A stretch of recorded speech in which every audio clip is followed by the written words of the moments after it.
नमस्कार दोस्तों, शाहरुख खान की फिल्म पठान आ रही है और उनका एक गाना जो है बेशर्म रंग वो जारी हो गया है। और जैसे ही गाना जारी हुआ है दोस्तों, नफरती चिंटू जो हैं वो लोग पठान को बॉयकॉट करने की मांग कर रहे हैं। मुझे हैरत नहीं है दोस्तों, जैसे कि आप जानते हैं कुछ दिनों पहले ये लोग आमिर खान के पीछे पड़े थे। फिर जब रणबीर कपूर की फिल्म आई ब्रह्मास्त्र, उसे बॉयकॉट करने की मांग की जा रही थी। यानी कि बॉयकॉट गैंग पूरी तरह से पीछे पड़ा हुआ है शाहरुख खान के। और शाहरुख खान के पीछे आज से नहीं पड़ा हुआ है। याद कीजिए, ये वही लोग थे जब आर्यन खान को झूठे केसेस में फंसाया गया था और जेल में डाला गया था, तब ये लोग इस बात का जश्न मना रहे थे। और अब ये लोग पठान को बॉयकॉट करने की मांग कर रहे हैं। अजीबोगरीब तर्क दिए जा रहे हैं दोस्तों। गाने में क्या हो रहा है वो इस वक्त आप देख रहे हैं। अब क्या हो रहा है कि इस गाने में से एक तस्वीर निकाली जा रही है जिसमें दीपिका पादुकोण और शाहरुख खड़े हुए हैं। इसके अंदर दीपिका पादुकोण ने भगवा वस्त्र पहने हुए हैं। अब हालांकि मैं इसे भगवा नहीं कहता हूं, ये एक रंग भी है। अब इसको लेकर कहा जा रहा है कि देखो, भगवा रंग के बारे में कहा जा रहा है बेशर्म रंग। बल्कि मैंने आपको गाना दिखाया और उसके अंदर आप देख सकते हैं दीपिका पादुकोण जो है वो डांस कर रही हैं। वो कई किस्म के कपड़े पहन रही हैं, सिर्फ वही भगवा वस्त्र नहीं पहना हुआ है उन्होंने। और उसको लेकर जो है शाहरुख खान की फिल्म बॉयकॉट करने की मांग की जा रही है कि हिंदू धर्म का अपमान है। बात वहां नहीं रुकती है, शाहरुख पर भी कई किस्म की तौहमतें जड़ी जा रही हैं। आज मैं आपसे एक सवाल पूछना चाहता हूं, आप जो भगवा के नाम पर अगर इस फिल्म को बॉयकॉट करना चाहते हैं, जैसे कि ये छोटा सा नफरती चिंटू है अरुण यादव, ये कह रहा है, उसी तरह से साध्वी प्राची हैं, वो कह रही हैं कि बॉयकॉट की जाए इस फिल्म को, भगवा का अपमान है। मैं आपसे एक सवाल पूछना चाहता हूं, भारतीय जनता पार्टी सरकार के दो पसंदीदा अभिनेता कौन हैं? कंगना रनौत और अक्षय कुमार। चलिए आज मैं आपको कुछ तस्वीरों से आपका परिचय कराता हूं।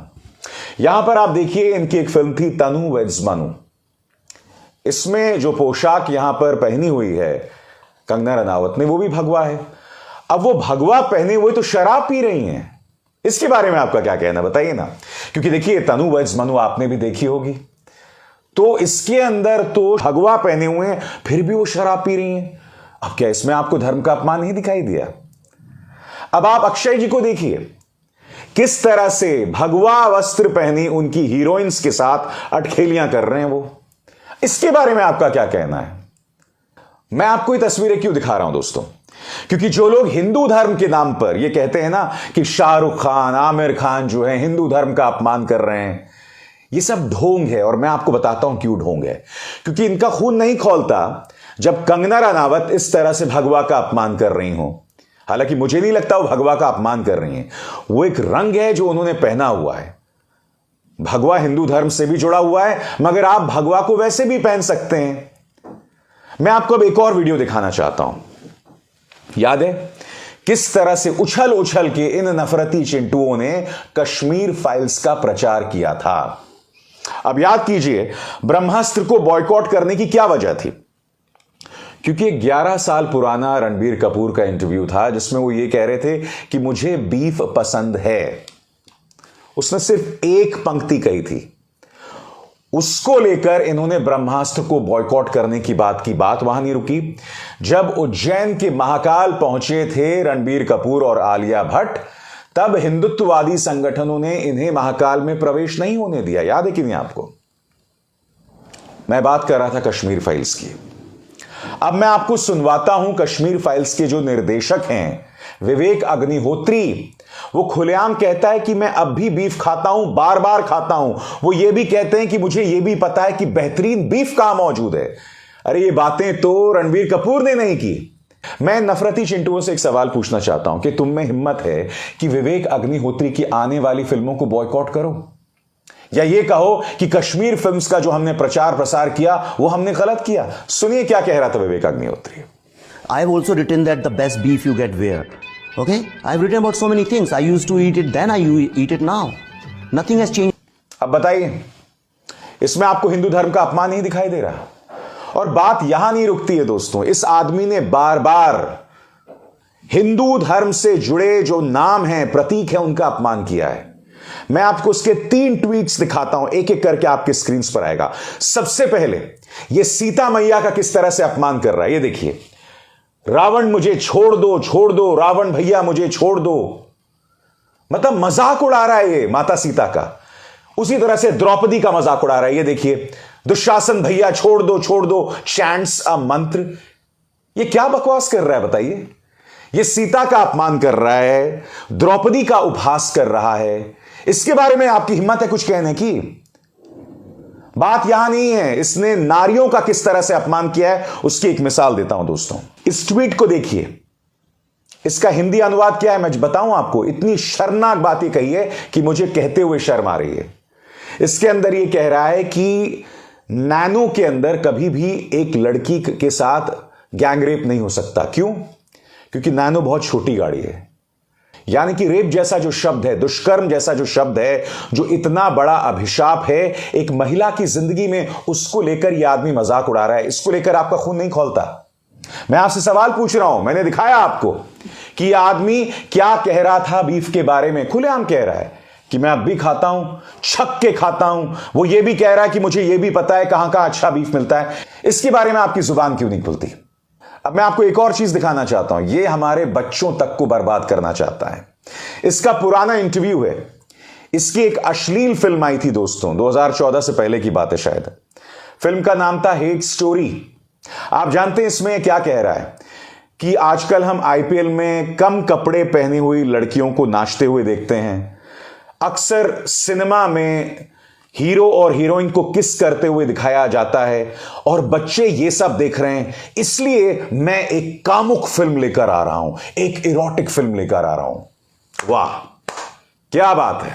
सुनिए क्या कह रहा है ये। All those cheerleaders you see in IPL, when you are sitting with your children and watching that kind of people kissing each other in public on television, then I think its time has come that we make erotic thrillers in this country. मैं फिर तुमसे सवाल पूछना चाहता हूं, क्या तुम्हारी हिम्मत है? ये आदमी बीफ खाने की बात करता है। ये आदमी हमारी मां सीता और द्रौपदी का अपमान करता है। ये आदमी खुलेआम कहता है कि मैं जो है वो अश्लील फिल्में बनाऊंगा। 2014 के बाद ये पलट गया, नहीं तो जामा मस्जिद के सामने जाकर ये नमाज पढ़ता था। बताओ ना। इन लोगों ने देखा कि भारतीय जनता पार्टी और उनके प्रोपेगेंडा को फैलाकर मुझे फायदा मिल रहा है। क्योंकि ये ना भूलें, कश्मीर फाइल्स जितनी चली उसके बाद मैं आपको याद दिलाना चाहूंगा, इसने करीब 18-20 करोड़ का बंगला मुंबई में खरीद लिया। याद है कि नहीं आपको? तो इसका तो फायदा हो रहा है, मगर आप लोग अपने आप को नफरत में दफन कर रहे हो। मैं आपसे पूछना चाहता हूं ना, 3-4 साल पहले क्या कभी भी हमने शाहरुख खान को एक मुसलमान के तौर पर देखा था? बताइए। आमिर खान को एक मुसलमान के तौर पर देखा था? नहीं। हमने हमेशा उन्हें एक अभिनेता के तौर पर देखा था। और देखिए, चाहे शाहरुख हो, चाहे सलमान हो, चाहे आमिर खान हो, ये निहायत ही सेक्युलर सोच के लोग हैं। शाहरुख की पत्नी एक हिंदू है। जब भी दिवाली होती है शाहरुख उसे जोरों से मनाते हैं। और ये ना भूलें, वो अभी भी वैष्णो देवी गए हुए थे। वो मक्का मदीना भी गए थे। ये तस्वीर सामने उभर कर आई थी, ये वीडियो सामने उभर कर आया था। और वो वैष्णो देवी भी गए थे। और ये नहीं कि दुनिया को दिखाने के लिए, नहीं। इससे पहले भी पिछले 20-25 सालों से, जब से शाहरुख खान फिल्म इंडस्ट्री में हैं, वो दिवाली के दिन, होली के दिन उस त्योहार को जोरों से मनाते हैं। और किसी को दिखाने के लिए नहीं, क्योंकि हिंदू धर्म की मौजूदगी उनकी जिंदगी में है। वो खुद कहते हैं, उन्होंने इंटरव्यूज में कहा है। और शाहरुख के मुंह से कभी भी आपने कोई भी नफरती बयान नहीं सुना होगा, कभी नहीं सुना होगा।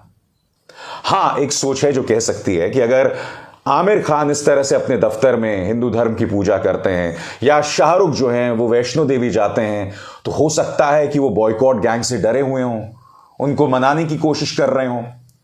हो सकता है, मगर हमें खुद से सवाल करना पड़ेगा कि अब तक तो हम फिल्मों को मनोरंजन के लिए देखते थे ना, हमने उसे नफरत का जरिया कब बना दिया? मैं आपसे सवाल पूछना चाहता हूं, बताओ। क्योंकि जब भी हमने शाहरुख के प्रति अपनी मोहब्बत का इजहार किया तो हमने उसे सिर्फ राहुल और राज के तौर पर देखा। आप जानते हैं, शाहरुख मुझे सिर्फ इसलिए नहीं पसंद है क्योंकि वो एक बेहतरीन अभिनेता हैं। उनकी कभी हां कभी ना मेरी सबसे पसंदीदा फिल्म है। हां, दिलवाले दुल्हनिया से ज्यादा मुझे वो फिल्म पसंद आती है। मगर उससे भी ज्यादा जब मैं शाहरुख खान को बात करते हुए सुनता हूं, जो उसकी शख्सियत में वजन है दोस्तों, वो चीज मुझे भाती है।